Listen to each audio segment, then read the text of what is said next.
राहुल गांधी के गुरु कहे जाने वाले सैम पित्रोदा चौथे चरण की वोटिंग से पहले एक बार फिर से चर्चा में। इस बार उन्होंने रंग के आधार पर भारतीय नागरिकों का एक्सरे किया है। जिस भारत ने पूरी दुनिया को यह सिखाया कि गोरे काले का भेद नहीं, हर दिल से हमारा नाता है, कुछ और ना आता हो हमको, हमें प्यार निभाना आता है, उसी भारत और भारतीयों को लेकर 1 घंटे पहले तक इंडियन ओवरसीज कांग्रेस के अध्यक्ष रहे सैम पित्रोदा ने अमेरिका से नया ज्ञान दिया है। जी हां, नया ज्ञान दिया है। उन्होंने भारत को रंग के आधार पर 4 हिस्सों में बांट दिया। सैम के मुताबिक पूर्वी भारत के लोग चाइनीज जैसे दिखते हैं, पश्चिमी भारत के लोग अरब के लोगों की तरह दिखते हैं, उत्तर भारत के लोग गोरों की तरह और दक्षिण भारत के लोग अफ्रीकी मूल के लोगों की तरह दिखते हैं। यानी उन्होंने हमारे आपके चेहरे का रंग और जगह को देखकर उन्होंने हमारी आपकी पहचान बताने की कोशिश की है।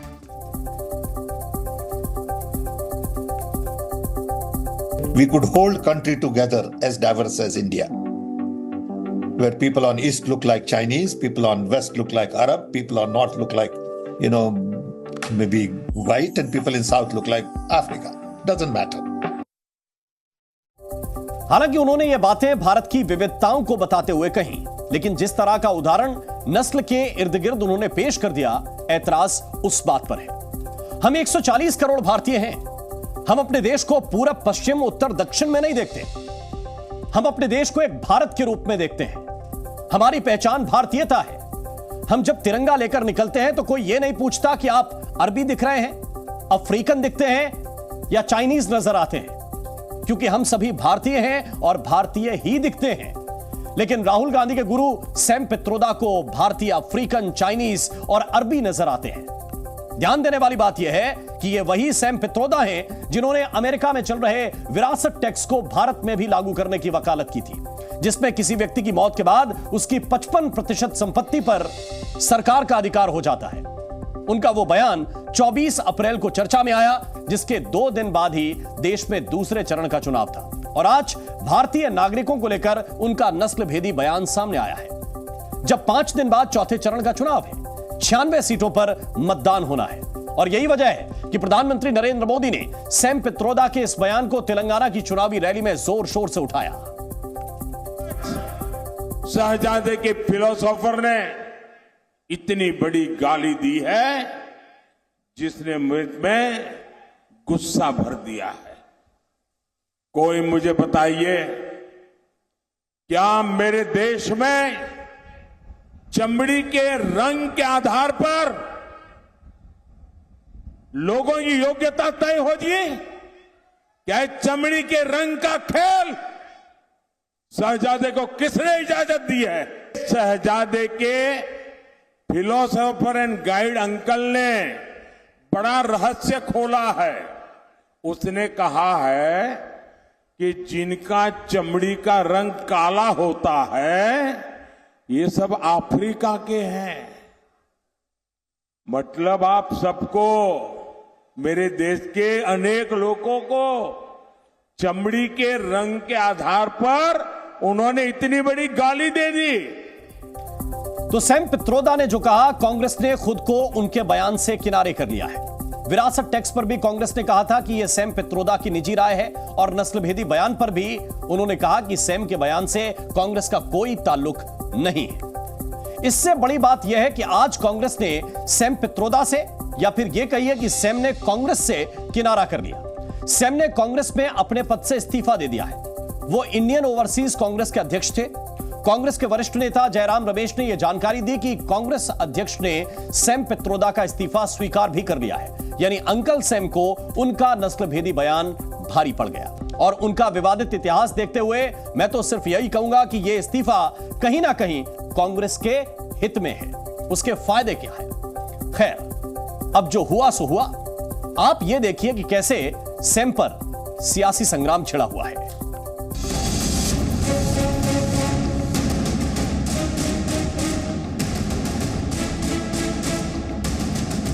ये राहुल गांधी जी जो बोलते थे कि भारत का एक्सरे करेंगे, अब वो एक्सरे उनके उस्ताद ने साफ कर दिया। और बड़ी दुखद बात यह है कि वो स्किन कलर के आधार के ऊपर भारतीयों को डिवाइड करने की बात कर रहे हैं।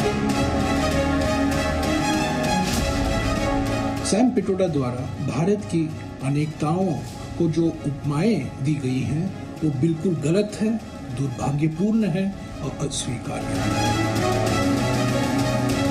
राहुल गांधी के एडवाइजर हैं। अब मैं समझ गया कि राहुल गांधी इस तरह से अनाप शनाप क्यों बोलते हैं। ये उनके बौद्धिक गुरु हैं और उनके बौद्धिक गुरु अगर इतने बुद्धिहीन हैं तो समझ सकते हो कि उनके शिष्यों की हालत क्या हो सकती है। सैम पिट्रोडा जी क्या मैनिफेस्टो कमेटी के मेंबर हैं?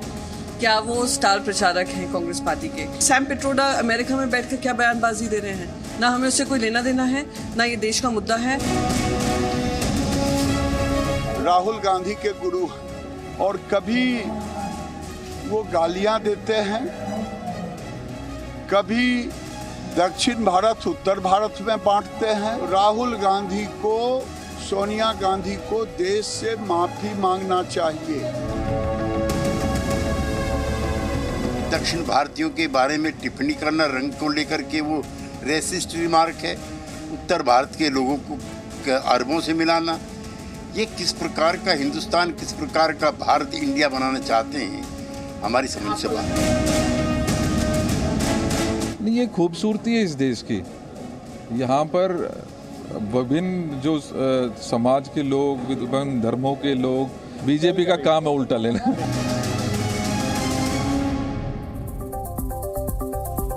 और अब मैं आपको जो खबर दिखाने जा रहा हूं वो कुछ ही घंटे पहले हमारे पास आई है और हो सकता है कि कल के अखबारों में आप इसके बारे में विस्तार से पढ़ें, लेकिन इस खबर को देखने के बाद आप कुछ देर के लिए जरूर सोचने पर मजबूर हो जाएंगे।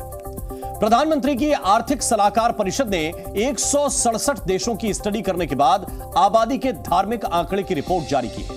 साल 1950 से लेकर 2015 तक की जनसंख्या के आधार पर तैयार की गई इस रिपोर्ट में यह पता चला है कि भारत में बहुसंख्यकों की आबादी घटी है और अल्पसंख्यकों की आबादी काफी ज्यादा बढ़ी है।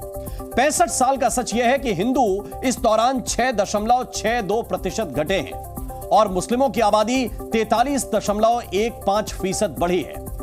आप एक बार फिर से सुन लीजिए, मुस्लिमों की आबादी 43.15% बढ़ी है। मुस्लिम इस देश में अल्पसंख्यक हैं। साल 1950 में भारत में हिंदू 84.68% थे, यानी करीब करीब 85%, जो साल 2015 तक घटकर 78% पर आ गए। लेकिन मुस्लिम आबादी जो कि साल 1950 में 10% से भी कम थी, वो 65 साल में बढ़कर 14% से ज्यादा हो गई। यह इजाफा लगभग 43% से ज्यादा है। और सिखों की बात करें तो सिख 1.24% से बढ़कर 1.84% हुए। ईसाई आबादी 2.24% से बढ़कर 2.36%। बौद्ध जो 0.05% थे, वो बढ़कर 0.81% हुए। हालांकि इस दौरान पारसी और जैन आबादी कम हुई है, घटी है, लेकिन उस तुलना में हिंदुओं का अनुपात बहुत ज्यादा घटा है। अब आप ही ये समझिए कि जिस देश में बहुसंख्यक घट रहे हैं और अल्पसंख्यक बढ़ रहे हैं, उस देश के बारे में पाकिस्तान, अमेरिका और तमाम एजेंडावादी ये आरोप लगाते हैं कि यहां अल्पसंख्यकों पर अत्याचार होता है। ये आंकड़े भारत विरोधी एजेंडा साधने वाले उन तमाम देशों और डिजाइनर बुद्धिजीवियों के गाल पर तमाचे की तरह है। और आइए अब बढ़ते हैं आगे, बात करते हैं तीसरे सवाल की। दिल्ली को दहशत की राजधानी बनाने वाले, करोड़ों की फिरौती वसूलने वाले, किसी पर भी गोली चला देने वाले गैंग का आतंक दिल्ली में लगातार बढ़ रहा है। यह आतंक दिल्ली के भाऊ का है। आपको बता दें कि भाऊ महज 21-22 साल का लड़का है। यह 21-22 साल का है। यह करीब 7,500 किलोमीटर दूर से देश की राजधानी में आतंक मचा रहा है। 7,500 किलोमीटर दूर पुर्तगाल में बैठकर पुलिस ने उसे 2022 में पकड़ लिया था, लेकिन वो पुलिस को चकमा देकर फरार हो गया। फिलहाल भाऊ पुलिस के लिए सिरदर्द बन चुका है। इंटरपोल से उसके खिलाफ रेड कॉर्नर नोटिस भी जारी हो चुका है। दिल्ली में दहशत का कारोबार खोलने की कोशिश में लगा भाऊ गैंग अब पुलिस के टारगेट पर है, ताकि इसके बनाए हुए गैंग का पर्दाफाश हो सके।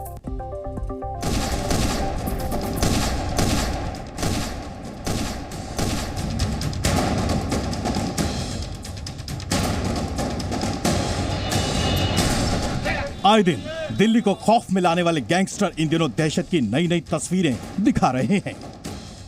पुलिस लगातार इनका गैंग तोड़ने में लगी है। इन तक पहुंचने के लिए इंटरपोल की भी मदद ली जा रही है।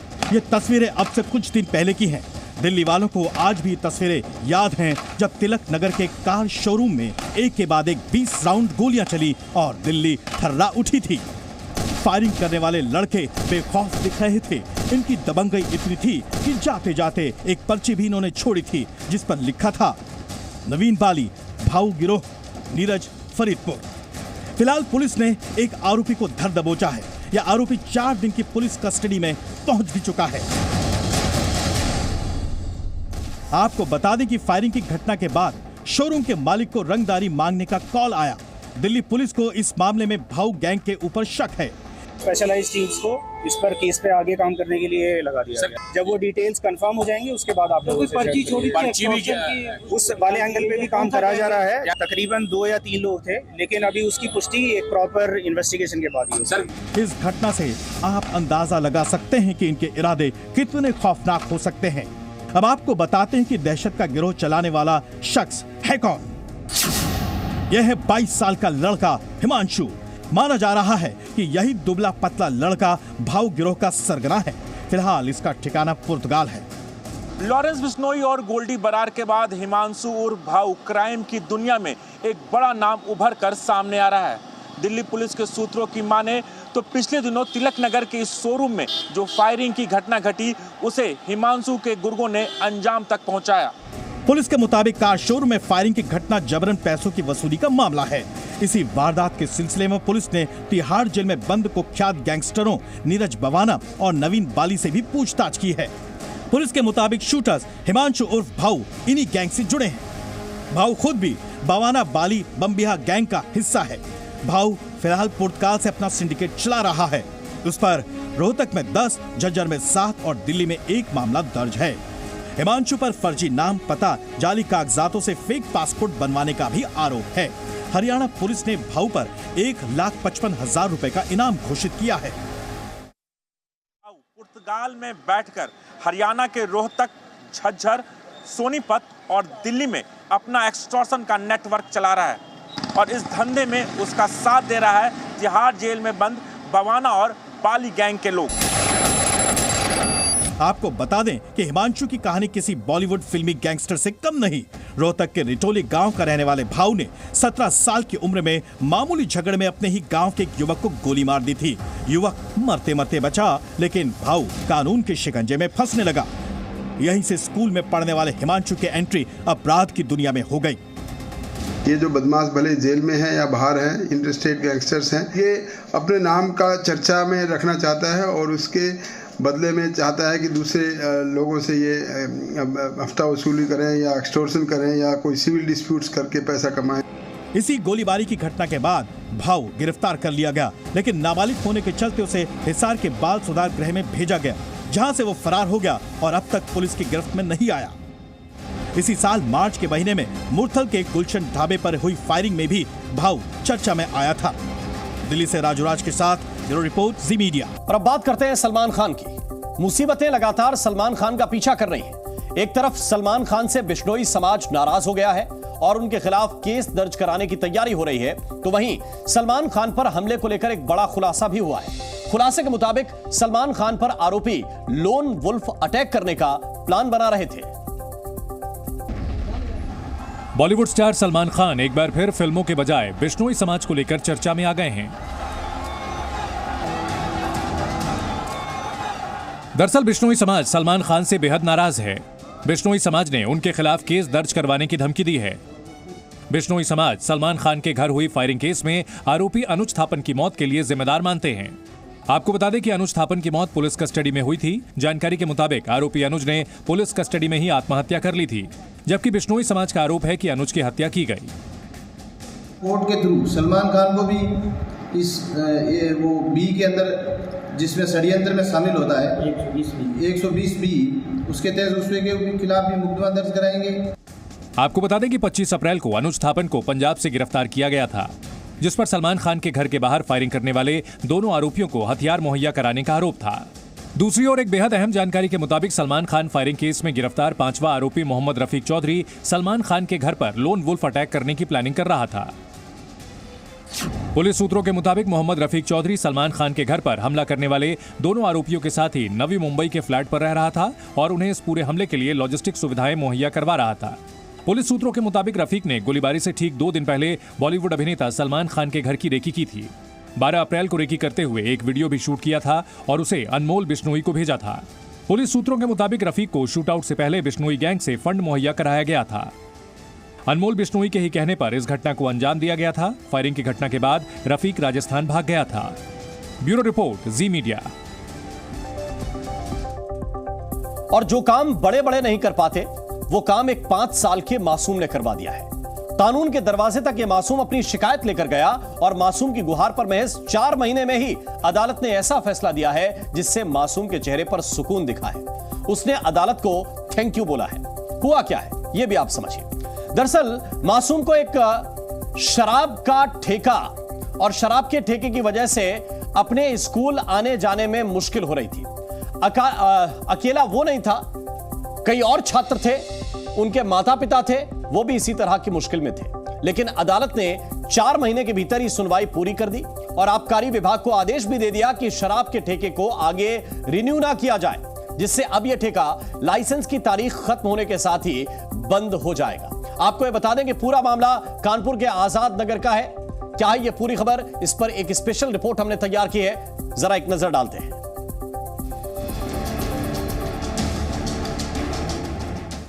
न्याय के मंदिर में सभी के लिए दरवाजे खुले रहते हैं। ये बात 5 साल के प्री प्राइमरी के छात्र को भी पता चली जब मासूम ने अदालत को बताया कि कैसे उसे स्कूल आने जाने में दिक्कत होती है, क्योंकि स्कूल के पास ही शराब का एक ठेका खुला हुआ है। यही नहीं, ये ठेका समय से पहले खुलता है, जिससे स्कूल और आसपास के बच्चे असहज महसूस करते हैं। उत्तर प्रदेश के कानपुर के इस बच्चे की गुहार सुनकर महज 4 महीने के भीतर ही इलाहाबाद हाईकोर्ट ने जनहित याचिका की सुनवाई पूरी कर महत्वपूर्ण फैसला दिया है। इलाहाबाद हाईकोर्ट ने आबकारी विभाग से भी पूछा है कि स्कूलों के बगल में ठेका कैसे चल रहा था।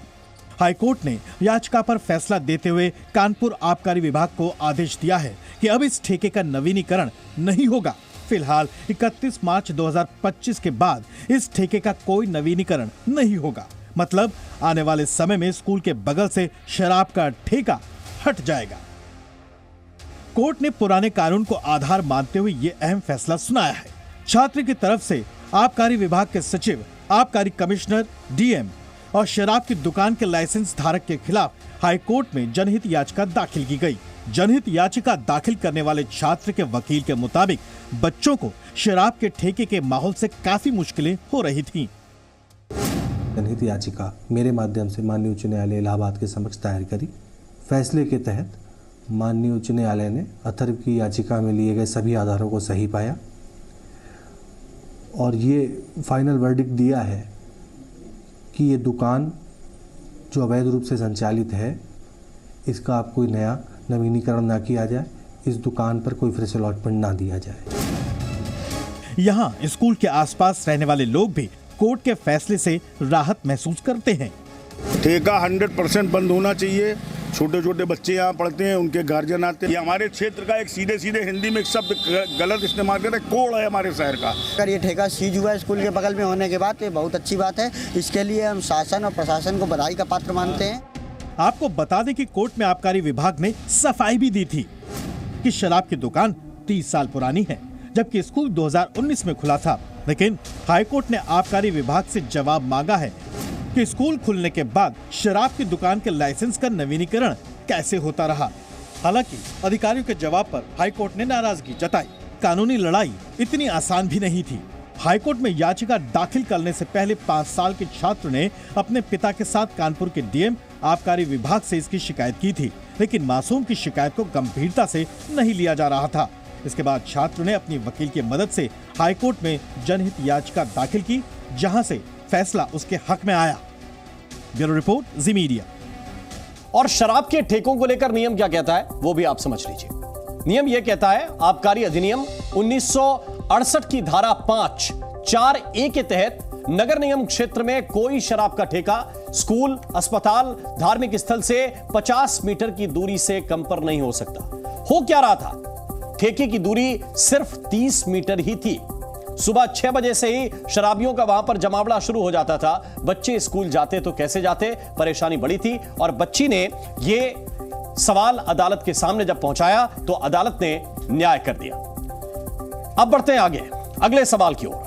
देश में हवाई यात्रा करने वालों की संख्या तो हर साल बढ़ रही है। अब कई छोटे शहरों से भी हवाई यात्राएं शुरू हो गई हैं। ट्रेन के सेकंड एसी क्लास के टिकट के बराबर फ्लाइट का किराया हो चुका है और एयरलाइंस के पास यात्रियों की संख्या बढ़ तो रही है, लेकिन वो इन यात्रियों को अब हैंडल नहीं कर पा रहे हैं। आखिर देश की विमान कंपनियों की तबीयत क्यों बिगड़ रही है, यह भी आपको हम समझाते हैं। आज एयर इंडिया की विमान सेवा एयर इंडिया एक्सप्रेस के 300 क्रू मेंबर्स अचानक सिक लीव पर चले गए। एक साथ 300 एयरलाइंस कर्मचारियों ने बीमारी के नाम पर छुट्टी ले ली और सबने अपने मोबाइल फोन बंद कर दिए।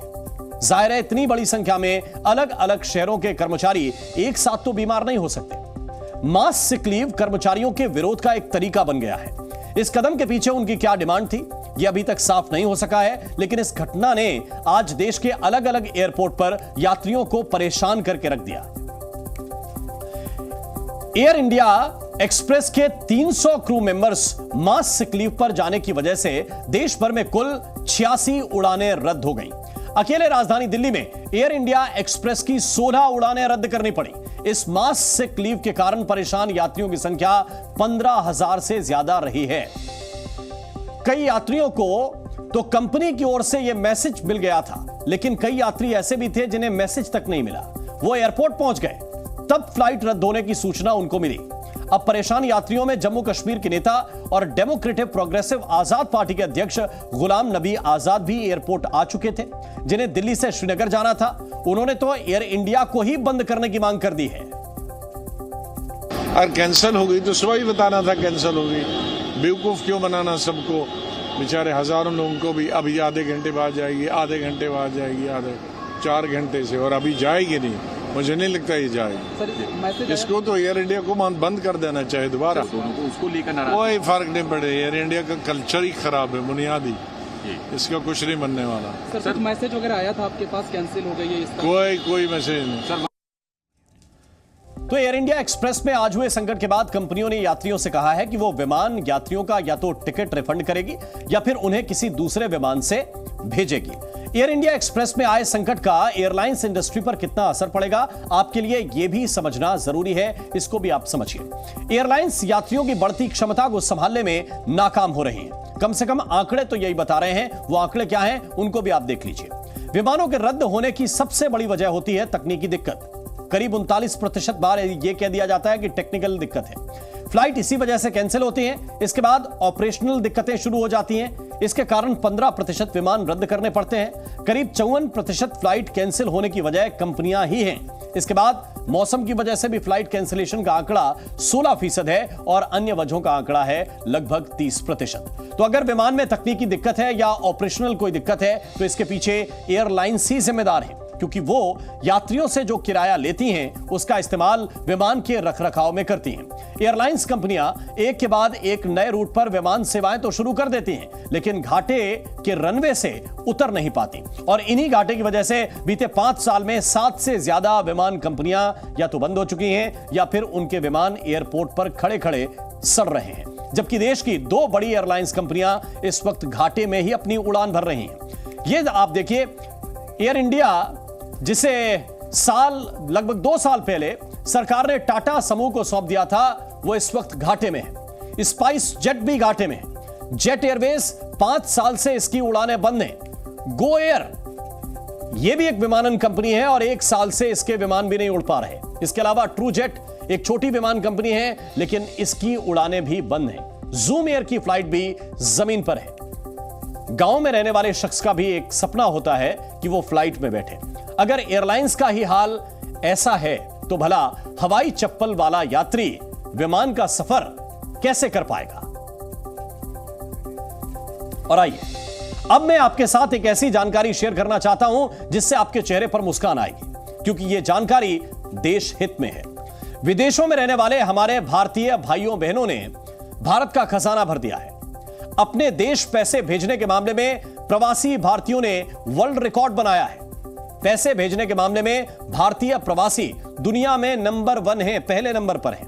इंटरनेशनल ऑर्गेनाइजेशन फॉर माइग्रेशन की रिपोर्ट के मुताबिक साल 2022 में विदेशों में रहने वाले भारतीय नागरिकों ने 111 अरब डॉलर भारत भेजे हैं। दूसरे नंबर पर मेक्सिको आता है और तीसरे नंबर पर है चीन। तो हम भारतीयों की यही विशेषता है, दिल्ली, मुंबई रहे या लंदन या पेरिस, अपने वतन से हम बेपनाह मोहब्बत करते हैं और यह जज्बा हमें बनाए रखना चाहिए। अब बढ़ते हैं थोड़ा सा आगे। यूपी में जैसे माफिया के खिलाफ बुलडोजर चलता है, ठीक वैसे ही यूरोप में गाजा समर्थकों पर बाबा वाला बुलडोजर चल गया। यूरोप के नीदरलैंड्स की तस्वीरें देखकर लग रहा है मानो हमास प्रेमी गैंग का योगी मॉडल से इलाज हो रहा हो। अपराधियों के खिलाफ उत्तर प्रदेश के सीएम योगी आदित्यनाथ ने बुलडोजर मॉडल शुरू किया और उसका असर लॉ एंड ऑर्डर पर दिखाई दिया। अब पश्चिम के देश भी इस बुलडोजर मॉडल को फॉलो करने के लिए मजबूर हो गए हैं। जिस तरह यूपी में अपराधियों की संपत्ति को मिट्टी में मिलाया जा रहा है, उसी तरह नीदरलैंड्स की राजधानी एम्स्टर्डम में भी फिलिस्तीन के नाम पर हिंसक विरोध करने वालों को जवाब दिया गया है। लखनऊ से करीब 6000 किलोमीटर दूर एम्स्टर्डम में गाजा समर्थकों पर बुलडोजर चला। अब आप सवाल पूछेंगे कि आखिर बुलडोजर चलाने की जरूरत क्यों पड़ गई? तो जवाब है, जब प्रदर्शन आउट ऑफ कंट्रोल होने लगा तो हालात संभालने के लिए नीदरलैंड्स की पुलिस ने बुलडोजर का सहारा लिया। तस्वीरों में आप ये खुद देखिए, इस पूरी रिपोर्ट से पूरा मामला भी समझिए। गाजा समर्थकों पर बाबा वाला बुलडोजर चला। एम्स्टर्डम यूनिवर्सिटी के कैंपस में बुलडोजर की एंट्री क्यों हुई, ये वहां से आई तस्वीरों से समझिए। फिलिस्तीन के सपोर्टरों ने यूनिवर्सिटी में जगह जगह कैंप लगाए, बैरिकेडिंग की और फिर पुलिस के खिलाफ छात्रों का प्रदर्शन जोर पकड़ने लगा। पहले नारेबाजी हुई और फिर पुलिस पर हमले की कोशिश भी हुई। इसके बाद वहां पुलिस के जवान पूरी तैयारी करके आए और उन्होंने धरना प्रदर्शन कर रहे छात्रों को हटाना शुरू किया। धक्का मुक्की होने लगी। हंगामा करने वाले छात्रों का मुकाबला करने के लिए पुलिस की टीम बॉडी प्रोटेक्टर, लाठी, पेपर स्प्रे और कुत्ते भी लेकर आई। कैंपस में पुलिस को रोकने के लिए हमास समर्थकों ने पटाखों से हमला किया। जिस जगह पुलिस के जवान मौजूद थे वहां पटाखे और रॉकेट दागे। प्रदर्शन हिंसक रूप लेने लगा। फिलिस्तीन का झंडा लहराकर प्रोटेस्ट हो रहा था। छात्रों ने पुलिस को रोकने के लिए लकड़ियों का एक ढेर बना दिया, जिसके सामने वो जमीन पर बैठ गए। कोशिश ये थी कि पुलिस जवानों को आगे ना जाने दिया जाए, पर बुलडोजर के आते ही पूरा माहौल बदल गया। एक धक्का लगते ही छात्रों की बनाई बैरिकेडिंग जमीन पर गिर गई और फिर पुलिस का डंडा बरसने लगा। इसमें किसी को चोट लगी तो किसी का सिर फटा। सबसे पहले पुलिस ने वहां मौजूद प्रदर्शनकारियों के कैंप गिराए, रास्ता साफ किया। कुछ ही मिनटों में बुलडोजर ने हर रुकावट को दूर करने का काम फिनिश कर दिया। बुलडोजर चलाने की ठीक बाद पुलिस ने एक एक प्रदर्शनकारी को हिरासत में लेना शुरू किया। पुलिस एक बस लेकर आई और उसमें सारे प्रदर्शनकारियों को भरकर ले गई। ये एक्शन 7 मई को लिया गया। नीदरलैंड्स की पुलिस ने 140 लोगों को अरेस्ट किया। इनमें से 4 लोगों को छोड़कर बाकी सभी को रिलीज कर दिया गया। पुलिस ने 4 लोगों पर हिंसा और अफसरों पर हमले का आरोप लगाया। अभी बुलडोजर का पहला राउंड पूरा हुआ है, पर नीदरलैंड से आई नई तस्वीरों से लगता है कि आने वाले दिनों में यूनिवर्सिटी कैंपस में फिर से बुलडोजर आने वाला है। एक दिन पहले पुलिस ने गाजा समर्थकों के जिस कैंप को उजाड़ा, आज वहां फिर से सैकड़ों छात्रों की भीड़ इकट्ठा है। ब्यूरो रिपोर्ट, जी मीडिया। और उत्तर कोरिया से आप हमेशा अजीबोगरीब खबरें देखते और सुनते आए होंगे। अब ऐसी न्यूज आई है जिसके बाद कहा जा रहा है कि उत्तर कोरिया का सुप्रीम लीडर किम जोंग आज अनाथ हो गया। आज नॉर्थ कोरिया की जनता किम जोंग का नाम लेकर आंसू बहा रही है। वजह है किम जोंग के एक करीबी सेनापति की मौत। यह खबर इतनी बड़ी है कि आधी रात में उत्तर कोरिया की न्यूज एजेंसी ने यह जानकारी शेयर की। इस सेनापति ने किम खानदान की 3 पीढ़ियों के साथ काम किया। आपने किम जोंग को मिसाइलें लॉन्च करके खुश होते हुए तो देखा होगा, पर वही किम जोंग आज रोनी सी सूरत लिए दुनिया के सामने आया। काले रंग की कार पर एक ताबूत रखा है। किम जोंग खुद शव वाहन को लेकर निकला। साथ में उत्तर कोरिया की सेना मौजूद है और जनता का रो रो कर बुरा हाल है। पूरा नॉर्थ कोरिया इस वक्त शोक मना रहा है। मुल्क का झंडा हाफ पास्ट पर फहरा रहा है क्योंकि किम खानदान के सबसे पुराने सेनापति की मौत हो गई है, जिसका नाम है किम की नाम। इसे श्रद्धांजलि देने के लिए खुद किम जोंग अपने अधिकारियों के साथ पहुंचा। सर झुकाकर किम ने अपने सेनापति को अलविदा कहा। इसके बाद आगे बढ़कर किम ने ताबूत को करीब से देखा। उत्तर कोरिया के सुप्रीम लीडर की ऐसी तस्वीरें आपने पहले कभी नहीं देखी होंगी। थोड़ी देर में सीनियर लीडर की मौत की खबर पूरे उत्तर कोरिया में फैल गई। जब किम जोंग अपने गुरु को आखिरी विदाई देने गया तो जनता का कंट्रोल करना मुश्किल हो गया। लोग जोर जोर से रोने लगे और उन्हें रोके रखना उत्तर कोरिया के जवानों के लिए बड़ी चुनौती बन गया। आज किम अपने पुराने लीडर से आखिरी बार मिला। अब गुरुवार को अंतिम संस्कार होगा।